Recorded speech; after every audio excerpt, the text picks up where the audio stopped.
in Ecclesiastes chapter 8, verses 1 through 8. Follow along in your Bibles as we read there. Who is like the wise man, and who knows the interpretation of a matter? A man's wisdom illumines him and causes his stern face to beam. I say, keep the command of the king because of the oath before God. Do not be in a hurry to leave him. Do not join in an evil matter, for he will do whatever he pleases. Since the word of the king is authoritative, who will say to him, what are you doing? He who gives a royal command experiences no trouble. For a wise heart knows the proper time and procedure. For there is a proper time and a procedure for every delight when a man's trouble is heavy upon him. If no one knows what will happen, who can tell him when it will happen? No man has authority to restrain the wind with the wind, or authority over the day of death, and there is no discharge in the time of war, and evil will not deliver those who practice it.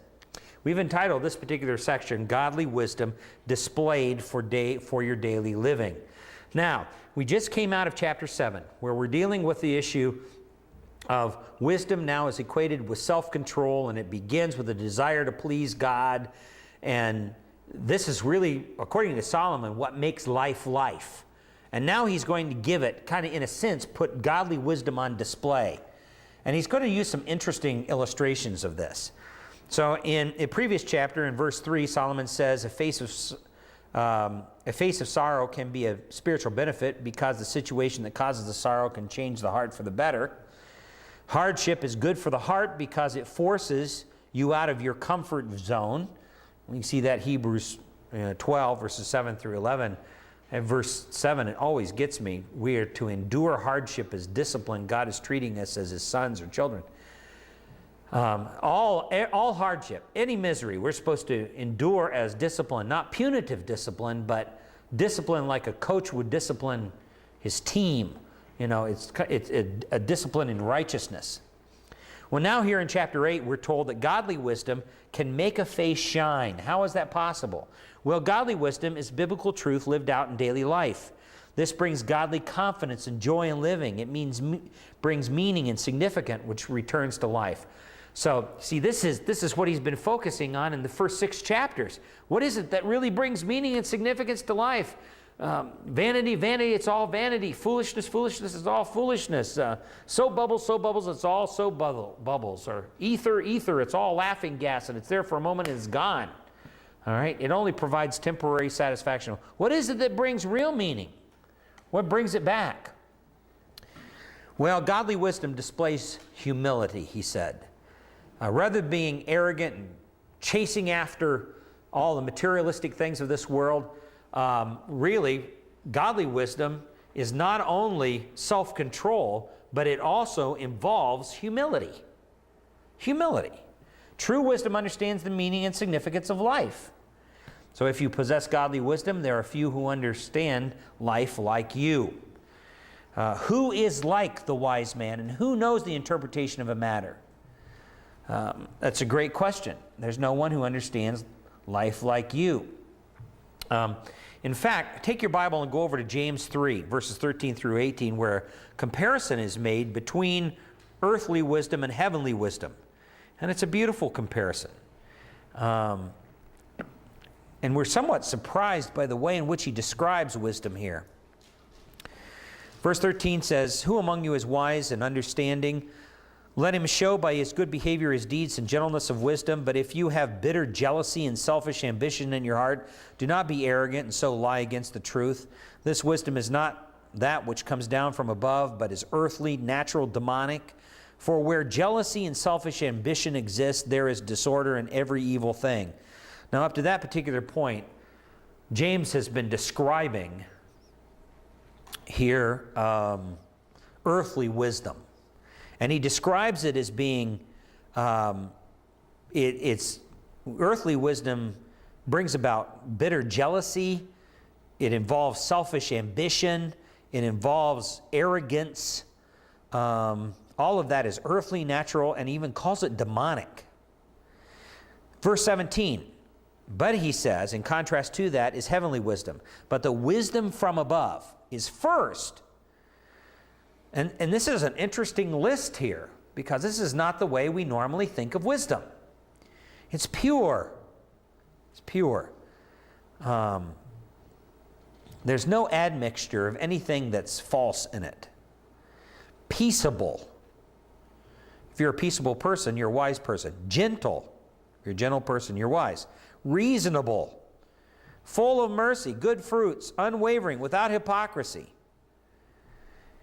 And the seed whose fruit is righteousness is sown in peace by those who make peace.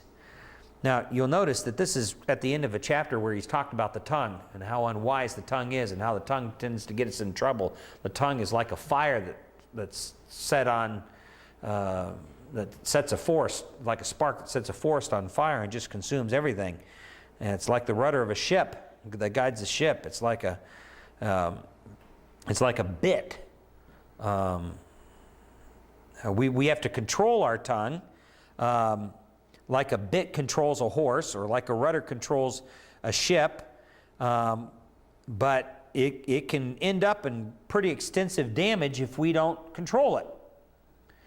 And here in James verses 13 through 18, he's dealing with godly wisdom being peaceable, gentle, reasonable, full of mercy, good fruits, unwavering, without hypocrisy, all of that. If you possess godly wisdom, then few people understand wisdom the way you do. And if you possess it, theology is precious and it's going to be incredibly practical for you. Wisdom about the ways of God with this world changes your view of life.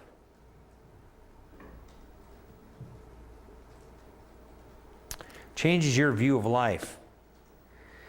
So you go back to chapter 8 and verse 1. Who is like the wise man, and who knows the interpretation of a matter? That's the question here. Godly wisdom then, in the latter part of verse 1, changes a man's hardness. When life has meaning, then your face will shine, he says. A man's wisdom illumines him and causes his stern face ultimately to beam. In other words, there is a change of countenance. Solomon wrote about that in Proverbs 4, 8, and 9, about the change of countenance. And in Acts 6:15, there was a change in Stephen's countenance as he's being stoned. When life has meaning, hardness will be replaced with meekness. Hardness will be replaced with meekness. There's some substantial changes that occur in a person's life when they're truly wise.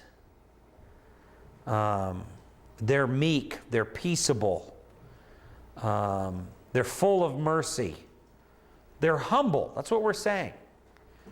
And they no longer have those hard faces. You know, you ever go into these music stores and look at the CDs and the pictures on these CDs? I talked about that earlier when we were in chapter 7, but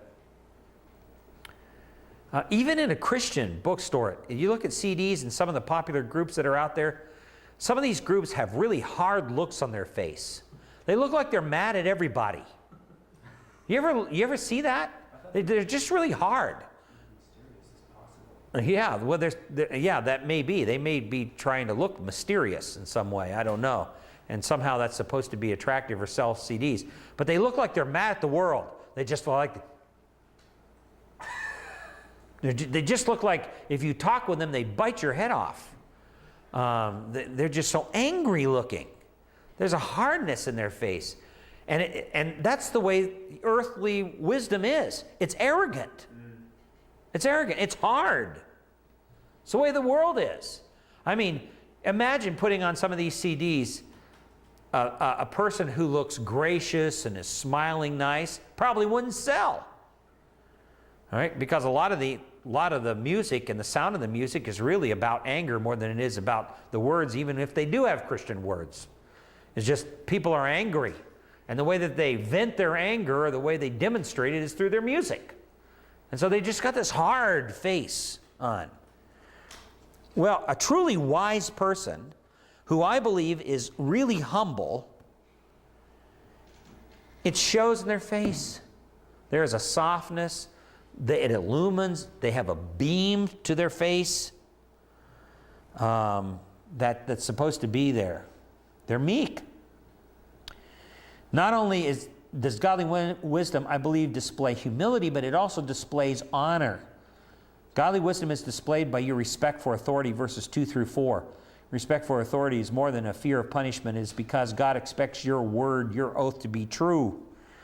And so he says, I say, keep the command of the king because of the oath before God. That's your respect for authority. Because God expects you to keep your word. Not just because you believe that the authority deserves it, because you may find out that the authority doesn't deserve it. That's not even the issue. The issue is you've made this oath, God expects you to keep it, and so you've made an oath to be loyal to the king, then he expects you to keep the command of the king. Which now brings into question a lot of things, right? Like, should the American Revolution ever occurred? A lot of issues that come up. What really drove it? Why is it that liberty was emphasized in the Bible during the American Revolution and not being faithful to godly authorities? All of these are questions. Solomon says, you make an oath to the king, you keep it. God expects you to keep it. And as soon as I make a statement like that, you throw me back about 200 years, I would have been called a Tory and probably been crucified somewhere, hanging out in stocks. Matthew 5:37, all of your speech should be as good as if you swore an oath. Your yes be yes and your no be no. You don't have to swear by heaven or earth. You have to swear by any of that because your words should be so good that you don't even need to take an oath. It's unnecessary. And you'll notice there in Judges chapter 11, verse 29 through 40, Jephthah's hasty vow. And he got himself into trouble because he vowed that if God gave him victory over his enemies, that the first person who came out to greet him, he would offer as a sacrifice to the Lord. And the first person that came out of his house was his only child, his daughter. And he was grieved that he had made that vow. He made this hasty vow.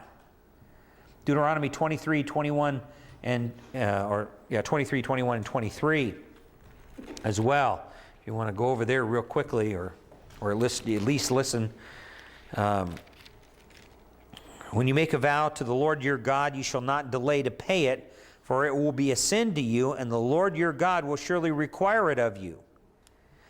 And then verse 23 says, you shall be careful to perform what goes out from your lips, just as you have voluntarily vowed to the Lord your God what you have promised. So God expects us to keep our vows. Secondly, loyalty then is another essential characteristic of your life if you are wise. So we've talked about humility, and part of honor is respecting authority and loyalty. Do not be in a hurry to leave him, that is the king. Do not join in an evil manner, for he will do whatever he pleases, that is the king. So a truly wise person who is exercising self-control is going to be a person of humility, is going to be a person who respects authority and honors the king through that respect of authority and is loyal to the king. 1 Kings chapter 12, verse 20, where Israel ends up dividing. This is what is ahead. And it's almost as if Solomon understands that hard days are ahead and people are not going to be loyal, especially to God. People are not going to be loyal. 2 Timothy 2:2 talks about for the New Testament believer entrusting the truth of the gospel to faithful men who will be able to teach others also. These faithful men, these are loyal men who will be able to teach others. Revelation 2:10, the angel of the church of Smyrna says, "Be faithful unto death, and I will give you the crown of life." That's loyalty. Right to death. See, we want to talk about loyalty as long as it's convenient. But when loyalty becomes inconvenient, then all of a sudden we don't want to be loyal anymore, and we don't want to talk about that. But God says, if we make a vow to a king, then he expects us to keep it. He holds us accountable for keeping it, because it is an oath that is taken before God. Pam Bernard, who is the mother of Toronto Maple Leafs defenseman Brian Bernard, is a committed Christian woman, and after an accident in the National Hockey League game where the Ottawa Senators' Marian Hossa hit Bernard in the eye with a follow-through shot, it appeared that Brian was going to lose his right eye. She commented to the press, "Raising 6 kids, 4 boys and 2 girls, you learn just to leave things like this in the hands of God and let faith take over."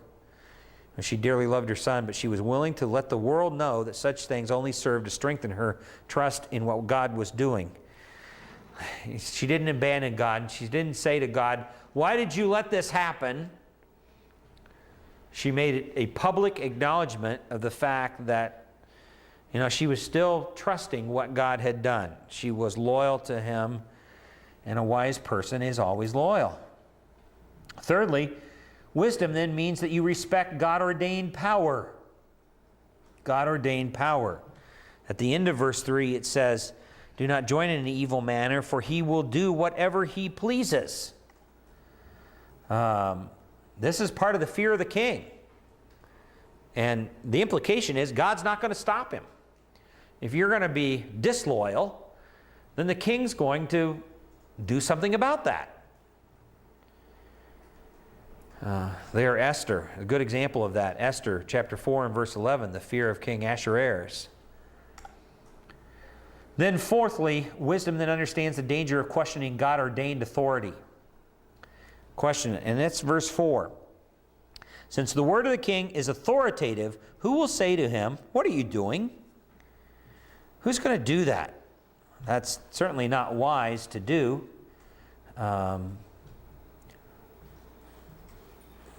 It's like questioning God. Godly wisdom does not question authority. It's not wise, and those who do will ultimately suffer for their stupidity.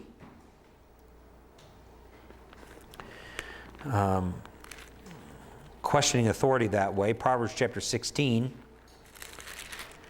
and verse 14. "The wrath of the king is as messengers of death, but a wise man will appease it. And the light of a king's face is life, and his favor is like a cloud with the spring rain," which was much needed in those days. So, in other words, it bodes you well to be in the king's favor. Now, of course, Solomon's not saying, and neither is the book of Proverbs saying, that we just appease kings even to the point where we're disloyal to God and we dishonor God. It's not saying that at all. But it is saying that in everything else, we are to be loyal to the king. Then godly wisdom then is displayed by your prudent obedience. Verses 5 and 6. "Prudent obedience then will keep you out of unnecessary trouble." And there's good illustrations of that in Proverbs 11, 8, and 12, 13. "And prudent obedience knows that God's purpose includes the right time and the right procedure and judgment for your life." So he who keeps a royal command experiences no trouble. A wise heart knows the proper time and procedure. "For there is a proper time and a procedure for every delight when a man's trouble is heavy upon him." So, godly wisdom then is displayed by your prudent obedience. All of that is part of honoring proper authority. Godly wisdom is displayed in that kind of honor, honoring godly authority. Boy, and it's somewhat ironic, and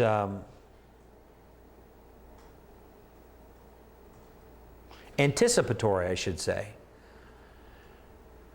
of how the people of Israel ultimately are going to be disloyal to Solomon, the memory of Solomon, to Rehoboam, even though Rehoboam really was a wicked king.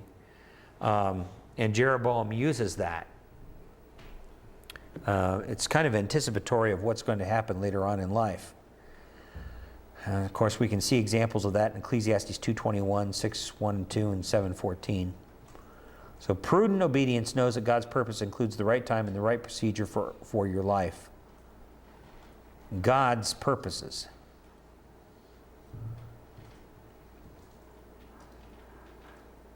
So we're ultimately going to trust God's purposes.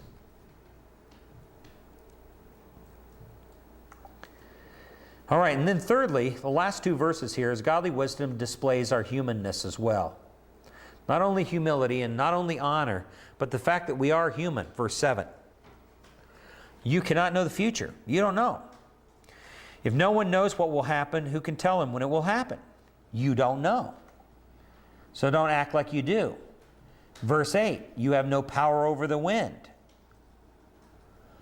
Only God does. You know, even in our supposed vast world of technology, we have no power over the wind or the weather. The best we can do is predict it.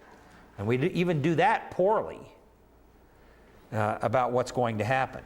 You have no power over the wind. Second part of verse 8, you have no authority over the day of your death. These are all these things that are outside of your control. Latter part of verse 8, you can't go home in the middle of a war. There's no army that's going to let you go. No one's going to let you go home when they need you. Can't go home. You can't say, okay, I'm tired of this war. I'm ready to go home now. You can't go home in the middle of a war. And you cannot escape evil consequences if you've practiced evil all of your life. It's almost as if the first four are preparing you for the fifth, and that is you cannot ultimately escape evil. Evil will not deliver those who practice it. There's no way you're going to escape evil if you've practiced it all of your life. This is part of being a human being. So, life from a godly perspective changes everything. But it doesn't answer all the questions. Because we still don't know the future. We still don't have a control over the wind. Only God does. You don't have an authority over the day of your death. Only ultimately God does. Even people who try to commit suicide often do not die because they're found out somehow or they're discovered and they're taken to the emergency room. And you can't go home in the middle of a war, and you can't escape evil consequences if you practice evil all of your life. All of that are practical displays. Godly wisdom understands how human we are. If we attain godly wisdom, we're not going to be able to do everything we want.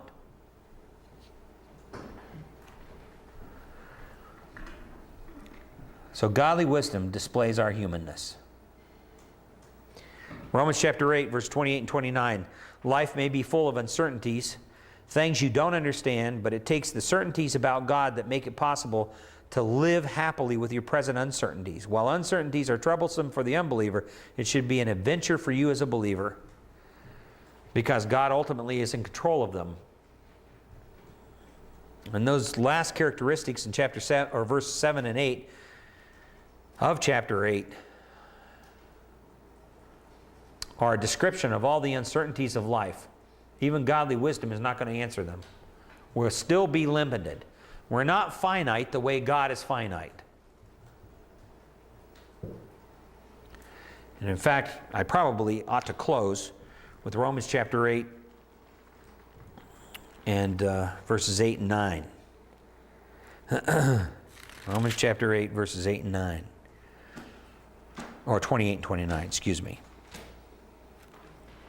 And we know that God causes all things to work together for good to those who love God, to those who are called according to His purpose, for whom He foreknew foreknew, he also predestined to become conformed to the image of his Son, that he might be the firstborn among many brethren.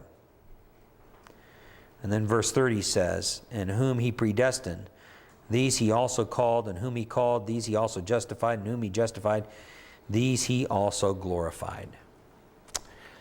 So ultimately, all these uncertainties that are a part of life are in the hands of God, and we must trust him. All right, we will bring chapter 8, verses 7 and 8 to a close there.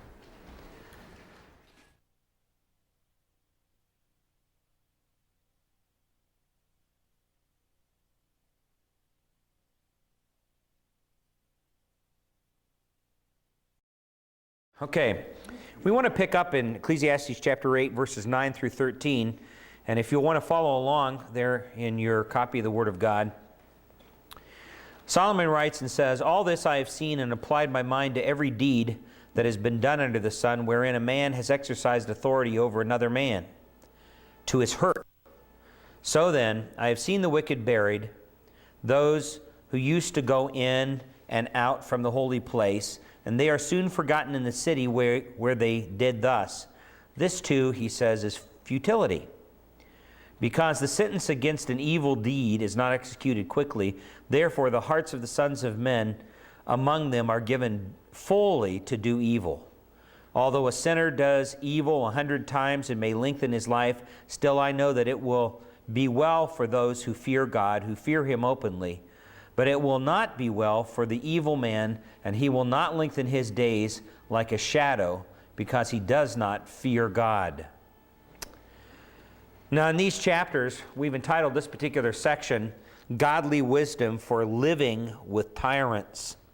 Godly Wisdom for Living with Tyrants. You're going to face in your ministry people who come to you seeking counseling, and they have lived with tyrants. Abusive parents, or abusive husbands, or in some cases, even abusive wives. Or maybe they have lived in a foster home situation where they've had to live with a tyrant. And this is the type of a person who wants to exercise absolute authority and control over everything in life, and they're usually harsh and abusive. In fact, if we were to define tyrant, we'd say a tyrant, at least according to the Oxford American Dictionary, a tyrant is a ruler or other person who uses his power in a harsh or oppressive way. It's one who insists on absolute obedience. That's a tyrant. And I think that you know, and you can probably think of people in your background and experience who have been that way. In some cases, there are pastors who have been tyrants in churches, almost dictators, who have been harsh and oppressive, maybe in a legalistic way upon their sheep. Yeah, like in 3 John. That's a good example of that. And certainly, this was the case with Solomon when the people, both in 1 Kings 11 as well as 2 Chronicles, talks about the fact that the people complained to his son Rehoboam that Solomon had put a heavy yoke upon their shoulders. He certainly was perceived at that particular time as being a tyrant. Well, Solomon writes about tyrants. As a Christian, you will have to face tyrants in your life, people who misuse their authority over you. They're angry, they're possessive, controlling people who relish using others for their own selfish purposes. And this is often the way that the world defines leadership, and this has not changed since the time of Christ. In fact, if you take your Bible just for a moment and go over to Matthew chapter 20, in Matthew 20, Jesus defines the world's view of leadership.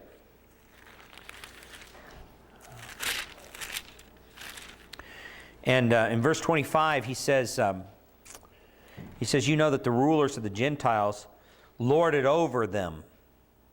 There's a good definition of leadership, to lord it over someone. That would be a harsh ruler, a tyrant. And their great men exercise authority over them. It's heavy-handed is the implication. But Jesus says, that's not the leadership in my kingdom. It's not so among you, but whoever wishes to become great among you shall be your servant, and whoever wishes to be first among you shall be your slave, just as the Son of Man did not come to be served, but to serve and to give his life a ransom for many. So Jesus says, it's just the opposite in my kingdom. My kingdom is one where a person is a servant leader, is out for the welfare of the people. They're not ruling with heavy-handedness. They're not being harsh. They're not being possessive or controlling with other people. They're servant-type leaders. They're willing to get down and work with people through the hard times of life and assist them and help them. That's true leadership according to the kingdom of heaven. And that's the way Jesus defines it. Same thing's true in Luke 22, 24 through 27. So, how do people misuse power and authority? Well, your boss at work can do that. They may misuse their authority over you and force you to try to do things that you weren't hired to do.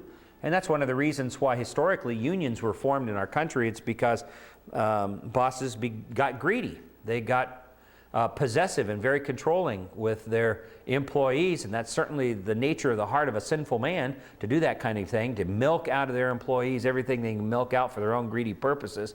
And so unions were formed, workers gathered together in order to stand up to the boss and say, hey, we won't take this any further. Now, this is not to justify everything that unions have done, and it's not saying that bosses were always wrong. We're not saying that at all.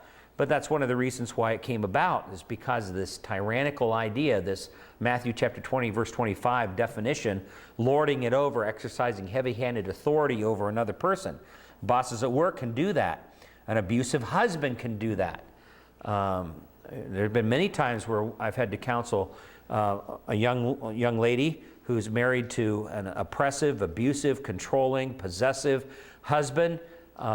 In some cases, he may have been physically abusive. In other cases, he threatened physical abuse, never actually did it, but he actually threatened it, and she lived underneath the threat of that all the time. It's kind of like living at the foot of a volcano. You're never quite sure when that volcano is going to erupt and just explode all over you. So you always walk on pins and needles. It's a terrible life to live when you're scared to death that the person you live with is going to blow up at you at any particular time. Students experience the same thing at school. And oftentimes you'll see reoccurring in the news media again and again about bullies at school. This is a person who, for some reason, is physically bigger than everybody else, and so they decide to use that and exercise heavy-handed authority or control over everybody else. An unreasonable teacher, or we could say even professor too, a harsh parent,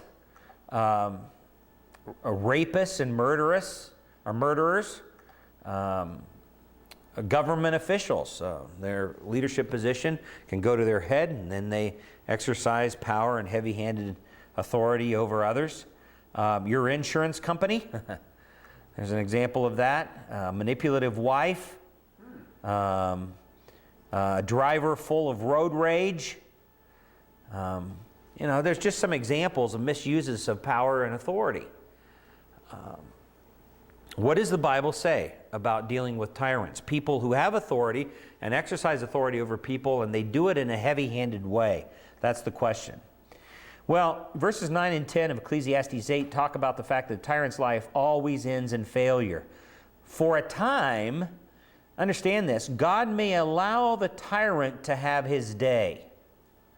Now later on, when we get over into chapter 10, we're going to find out that God does the same thing in relationship to rulers who are fools. Why is it that God appoints rulers who are fools? In fact, in chapter 10 and verse 5, Solomon says, there is an evil that I have seen under the sun, like an error which goes forth from the ruler. We're going to find out a little bit later that the ruler at that particular point is a very unique Hebrew word that deals directly with God.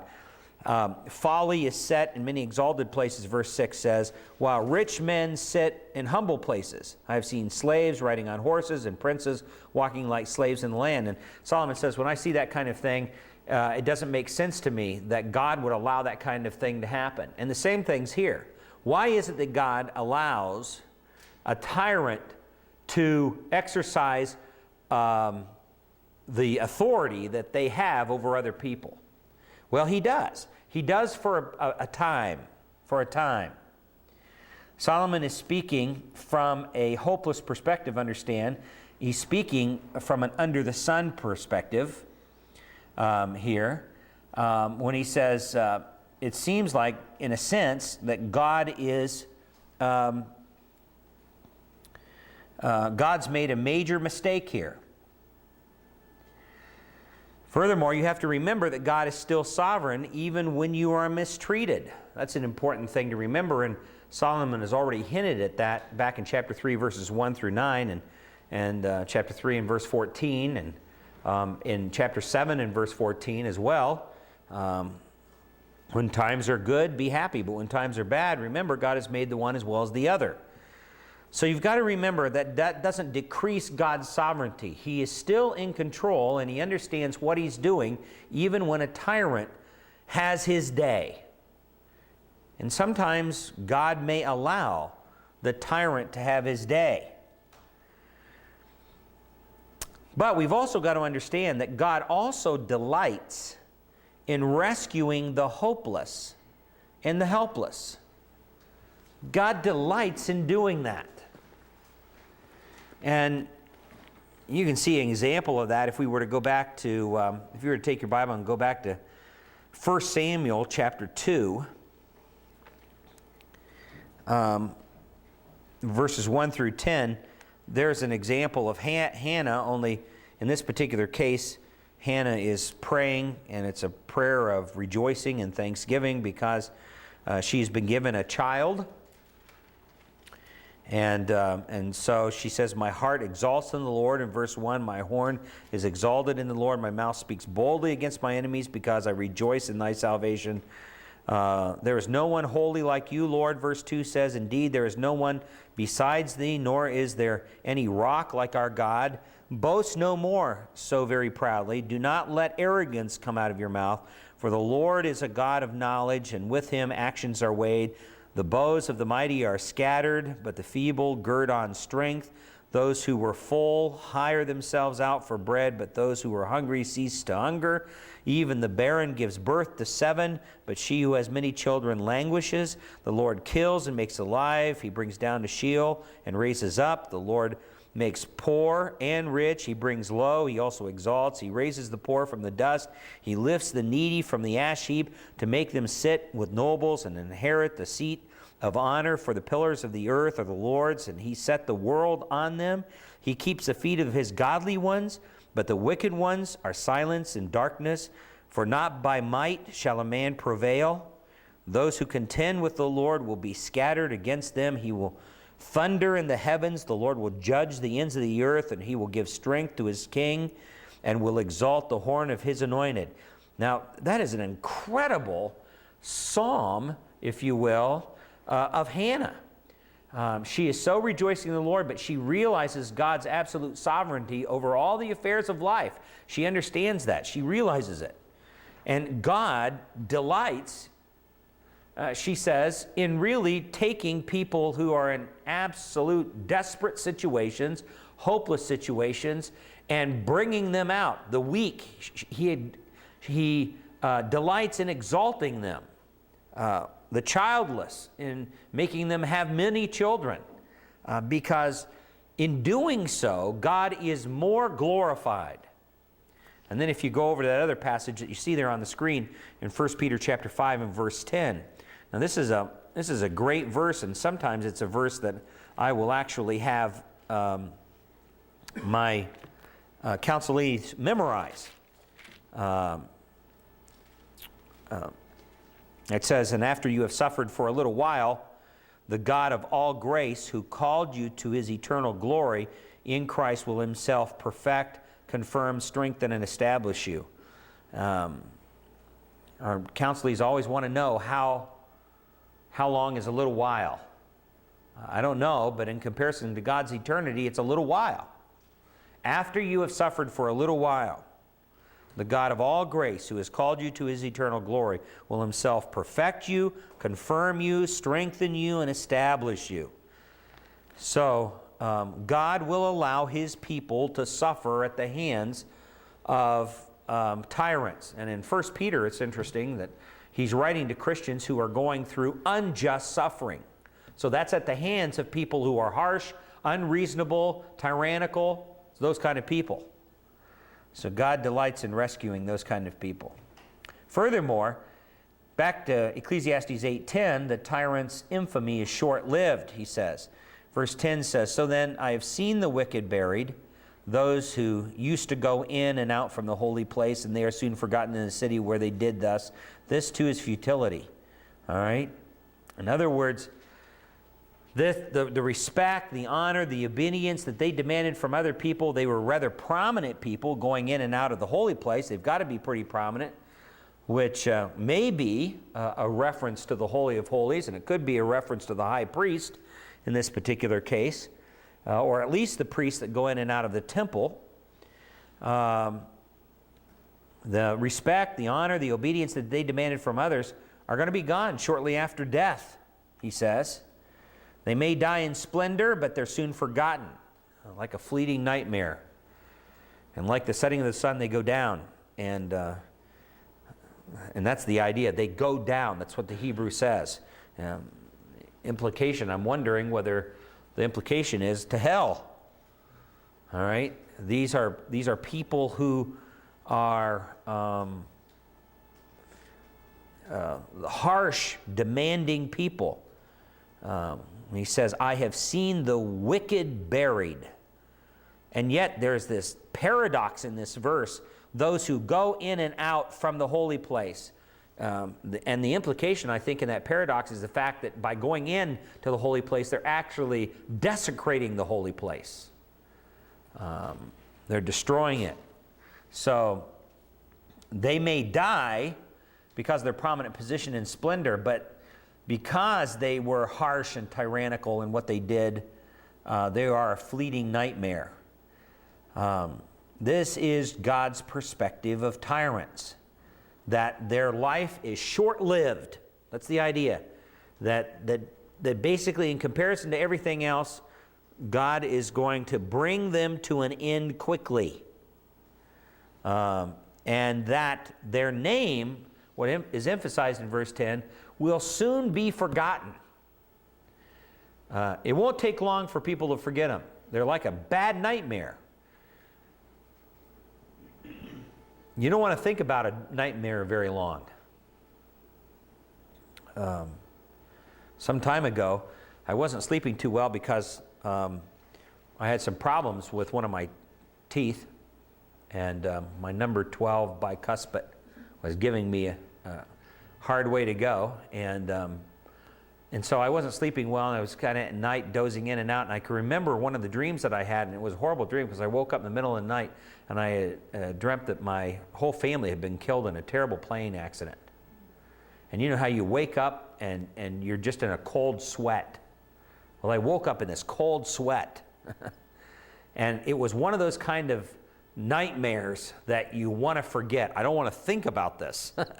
I don't want to think about it at all. And in fact, I'm kind of surprised that I even remember it now, because I don't want to think about it. It's just a terrible thing.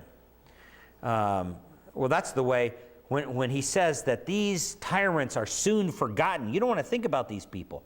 People want to dismiss them. They don't want to even talk about them anymore, so that they're not even rehearsed in their memory. Yes? How do we reconcile that with the way we hang on to memories of awful leaders like Pinochet and Chile? Yeah. He just hangs on. Well, nobody thinks of them fondly. All right? And what is remembered about that particular person, it's all negative, whether there is any positives in their life at all. And I think there is an implication as to it. It's not as if we absolutely forget and erase from all of our memory any reference to that person who's been a tyrant. But there is the connotation that we don't remember him like we like to recall people that we're really fond of. We like to remember them. You know, parents that treated us well, that really loved us, maybe have passed on and gone on. grandparents like that. We like to remember those people. We like to rehearse memories about them. Not with these people. In this particular case, their memories are painful, they're hurtful. These are controlling, harsh, possessive, demanding tyrants. And we want to dismiss their memory as quickly as... It's not as if we totally forget them. We don't. And we do remember the bad things they did, which really helps us to keep out of those kind of situations in the future. But you see, I think that there's a little bit of irony in verse 10, because one of the reasons why a person like this is in leadership is because they want to be respected by people. They want to be looked up to. The pastor, the father. And they want to be remembered by people. And this is a real slam against them, because here God has allowed them to be put in a prominent position, but because of their tyrannical ways, he is going to so work that they are soon and quickly forgotten. So after they're gone, people don't even want, you ever heard somebody say, oh, don't even mention their name, it just gives me pain. All right? That's the way it is there. So, oppressive leaders will not get away with their abuse of power in the long run. Someday they will die and face an avenging God who is their final judge. Christians who get disturbed easily over what's happening in politics, government, abuses, and all forms of injustice have to remember that they will not go unpunished. Some Christians get so disturbed they can't even sleep at night. They get really upset about what's happened in politics. And they toss and turn all about this as if, boy, their whole life is determined by a vote. Their whole life's not determined by a vote. Their whole life is in God's hands. It always has been in God's hands from beginning to end. So why are people like that? Well, Ecclesiastes here reminds us that God is going to deal swiftly with tyrants. And it's interesting that Solomon puts this in here. This is a very helpful verse in counseling. You look at verse 11, where it says, he says, because the sentence against an evil deed is not executed quickly, therefore the hearts of the sons of men among them are given fully to do evil. Swift punishment is critical to stopping the spread of wickedness. Swift punishment is critical there. This whole truth of swift justice has somewhat been forgotten in our day and has been mired down into endless appeals in the justice system, and there's no concept of swift justice. Postponed sentences, continual appeals, restitution for a crime or an evil has been postponed for years. Even parents, on a parental level, parents who hesitate or delay the punishment of a willful and rebellious child. Notice what it says, the hearts of the Son of Men among them are given fully to evil if swift punishment is not taken. People begin to think, hey, you know what? I can get away with this and without any kind of consequence at all. I can get away with it. And that's when the hearts of the Son of Men are given over fully to it. So this whole concept of swift justice is a critical thing. So when a sentence upon a wrongdoer is not executed speedily, then wickedness runs amok. When delayed, the wickedness of man's heart causes him to think that somehow he can get away with evil too. Many parents delay the rebuke of their children to the point that the child becomes obnoxious, and then the parents blow up at him. And then they overreact to it because they've allowed this to go on and on and on, and the child has pushed them and pushed them. You see parents doing, okay, then that's number one, Johnny. And then that's number two. They still don't do anything. That's number three. So Johnny learns rather quickly, well, I can do this, continue to do this 3 or 4 times before there's any consequence to this. No. If Johnny knows that it's wrong, Johnny should be saying, the first time I do it, I expect consequences. Don't have to wait. So when a sentence upon a wrongdoer is not executed speedily, then this wickedness tends to run amok because of the sinfulness of the heart of man. Now, I think it's interesting at this point that Solomon sticks this in here because he reminds us that God knows this principle. He reminds us that even though God may allow a tyrant to have his day, that God knows that delayed justice only allows the wickedness of the heart of man to just go further. God will be patient. God will seek the repentance. But at some particular point, they're going to suffer the consequences of their sin. Thirdly, Solomon wants you to know that God understands this principle and the importance of dealing with the tyrant speedily. Otherwise, wickedness will prevail. And just that concept alone should give you great hope if you're suffering at the hands of a tyrant. Judgment is not far around the corner. It's not far around the corner.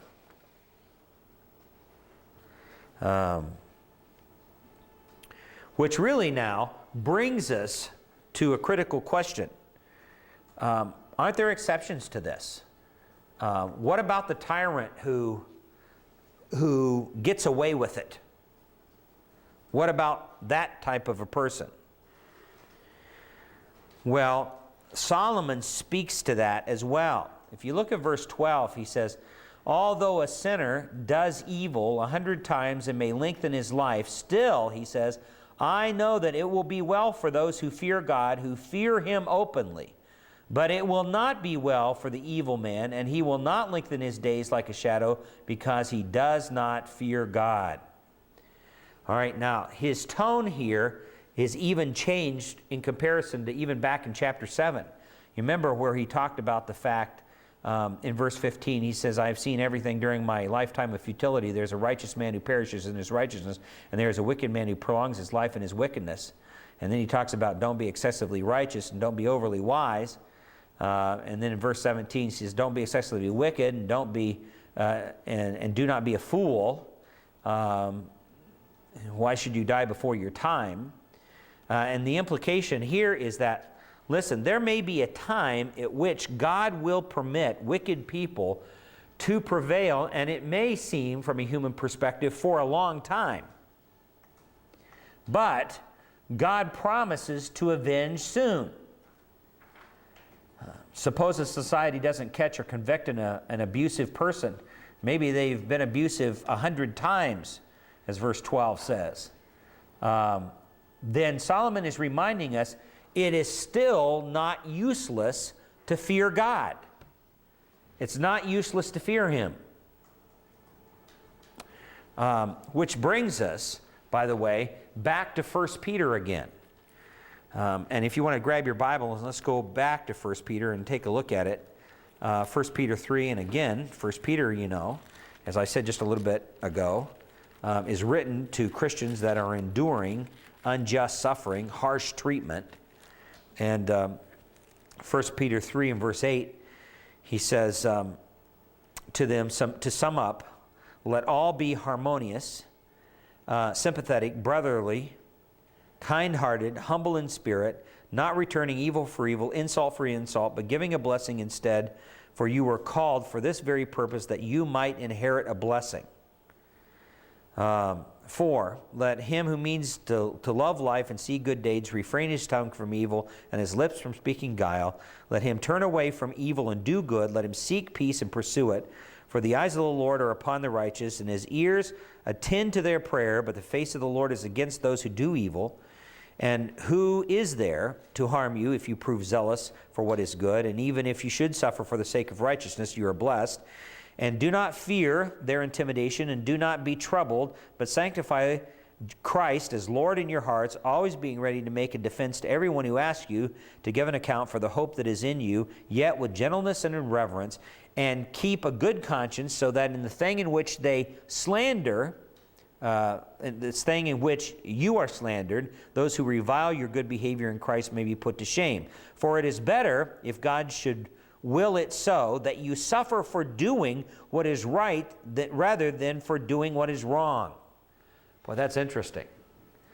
Even if God allows wicked people to prevail 100 times, even if that's the case, that still doesn't give us the excuse to respond to them in wicked and sinful ways. We're not supposed to return insult for insult, or evil for evil, or reviling for reviling. We're not supposed to do that. Instead, we're supposed to return good for evil and a blessing instead of an insult, because all vengeance ultimately belongs to the Lord, as Romans 12 says. So here's another verse, by the way, it's good for a counselee to memorize, and that's chapter 4 and verse 19. He says, therefore, let those also who suffer according to the will of God entrust their souls to their faithful Creator in doing what is right. That is a great verse. I mean, if we were to sum up the entire argument on how to endure suffering, that is a summary verse. Let those also suffer according to the will of God, let those also who suffer according to the will of God entrust their souls to their faithful Creator in doing what is right. So it is not useless to fear the Lord. It's not useless at all. God will not forget His own who are suffering. The wicked ultimately are not going to get away with it. And you know, this is great comfort. Maybe you have someone who is suffering at the hands of an unreasonable boss at work, and they just have no options for any other job. I mean, they're kind of stuck there for one reason or another. Maybe they're near retirement, and a new, younger guy has come in, and he's harsh and unreasonable and doesn't understand things the way the older employee is, and the older employee is your counselee and a Christian, and they're really suffering under this. And if they were to quit their job, they'd lose all their retirement, and they'd lose their years there working at that particular company or that factory. So they can't leave. So what are they going to do? Well, hypothetically, they could leave and entrust their future to the Lord if that got worse, but is there a way that we could teach them to handle that? Yeah. 1 Peter 4:19 is one good example of that, and that's really a summary verse of everything that had happened from chapter 2 on through the end of chapter 4 of 1 Peter. So, then secondly, unlike the lengthening of a shadow at the end of the day, God will not allow the wicked to have a lengthened life. All right? And this should give us a lot of encouragement. Christian, take heart that God will right all wrongs, and you've got to be patient and leave ultimately the rest to Him. You can see there in Ecclesiastes 8 where he talks about that. He says, but it will not be well for the evil man, and he will not lengthen his days like a shadow.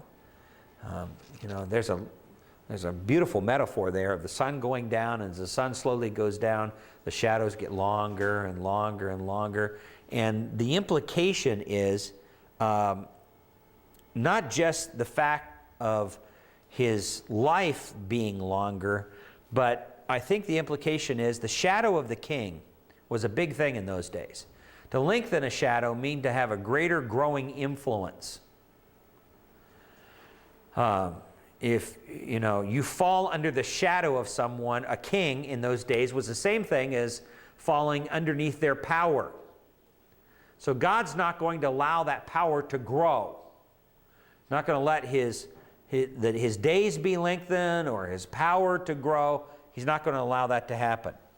Unlike the lengthening of a shadow at the end of the day, God will not allow the wicked to have a lengthened life. Okay. So that's the end of it. Any questions about 9 through 13?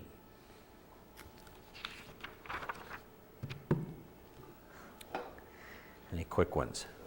Well, it's the idea that a person that's been under torment with that unreasonable boss. Yes.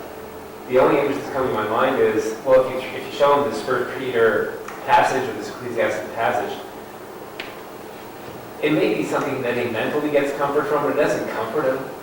Well, it doesn't take the pain away, if that's what you mean. Right. So, yeah. Is just giving him a verse, I don't know, it seems so small a response compared to the weight of the burden. Well, it will be that way only if you believe that there's not a God behind that reality, controlling and determining it. And that's what those verses are supposed to do. You know, this is not just happening in my immediate context. There is a God behind it, there's reasoning behind it, there's purpose behind it, and that knowing that God is in control of this, even though I may be suffering, is a great encouragement, and should be a great encouragement to those that are going through it. God's in control. How do you, when you counsel someone, say a child who has like a tyrannical father, Yes. how do you reconcile this counsel with that of encouraging the child to continue to love the parent? Well, that's a really good question, because it's really hard to love a tyrant, you know. But I think probably they still need to be counseled to love their parent. And I think probably one of the passages I would go to would be Matthew 5:43 through 48. It says, well, that's the way the world operates. And that is, you've heard that it was said, love your friends and hate your enemies, but I say unto you, love your enemies and pray for those who persecute you, and that way you'll be acting as true sons of your Father in heaven. So, even can a child learn that? Yeah, a child can learn to love their enemies. Now, that also tells me that real biblical love is not built upon feelings, because nobody feels like loving their enemies. So it's not an issue of emoting good feelings towards their father, but it is an issue of caring for them, seeking their welfare, spiritually, physically, of the parent. That's the thing. I've had counselees who were reared in real abusive homes, and now their parents are old age and almost invalids, and they come and say, hey, we're the only ones they have. What do I do? This is how I was reared. That's a great question. Boy, this is where I think Matthew 5:43 through 48 really comes in at that point.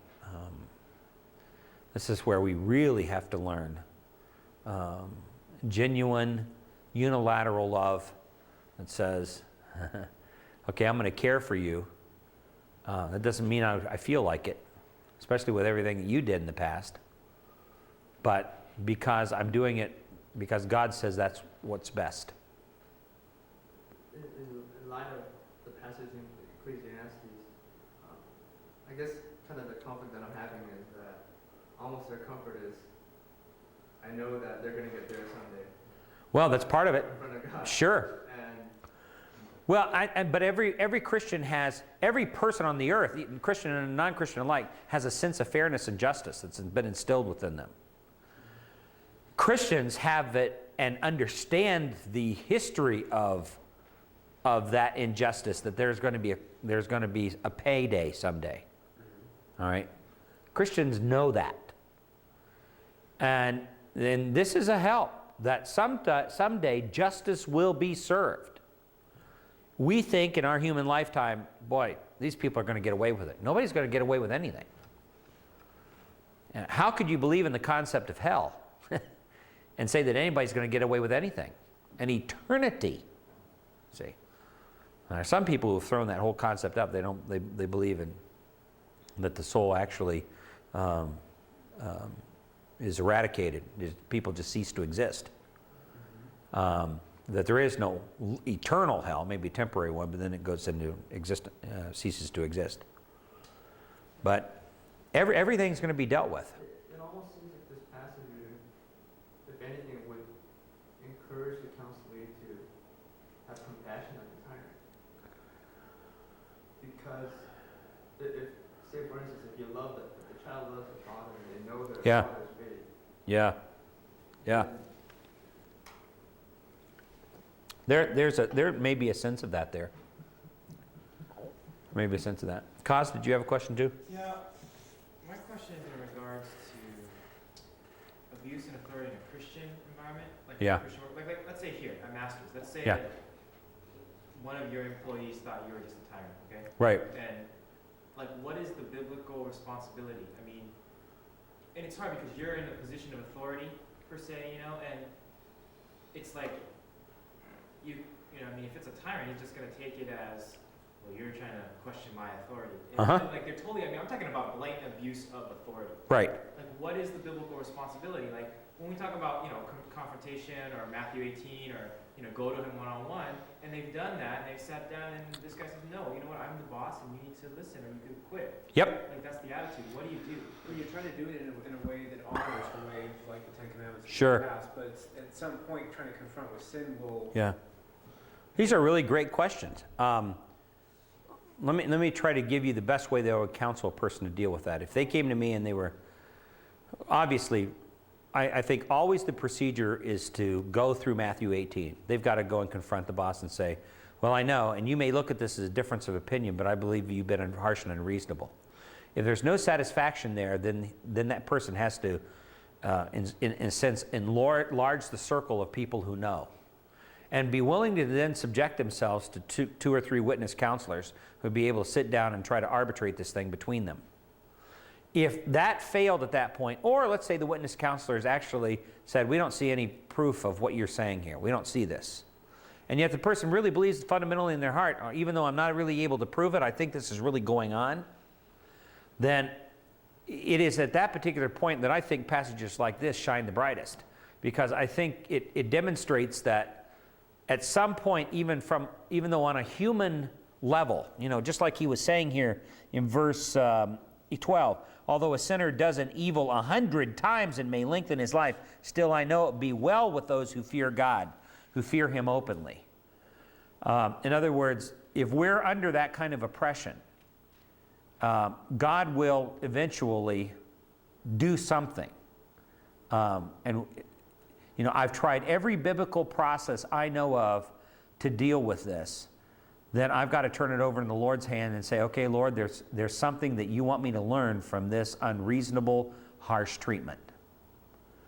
And so I'm content to learn it and let you bring about your justice at the time that you think is best.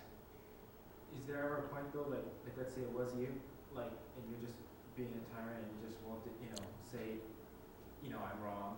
Like, do you go to MacArthur and say, look, you got a guy working for you?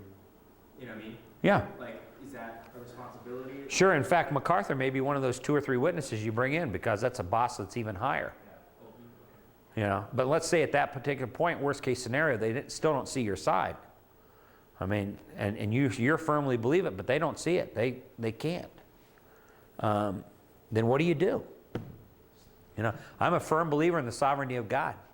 I believe at some particular point, God's going to make that evident. I've had wives come to me and say to me, I really believe that my husband's having an affair. I don't have any direct proof of it, but I really believe this is going on. I mean, all the circumstantial evidence adds up to it, but there's no direct proof. And I believe her. I mean, when she adds up the evidence, I'm going, I think you're right. I think that's what's going on. When you confront him, he denies it. He says, that's absolutely false. Of course, you have no other proof on the issue. Then the counsel that you give her at that particular point, you say, listen, if what you're saying is true, God knows this, right? We know that he knows this. Then you have to be patient. There's a reason why he's got you in this situation. And I believe that God at some particular point is going to bring this out. But you've got to wait for his timing. In other words, your responsibility right now is to put everything on hold. You just wait, and God will bring it out. Same thing's true with that person under unreasonable tyrant. You wait. If other people don't see it, and you do, you just wait. Be patient. God's going to bring this thing to the surface. And he does. He does in an unusual way. And sometimes in a surprising way that's unexpected by everybody. So we have to believe that God has his purposes in these things. I think that's the key. All right.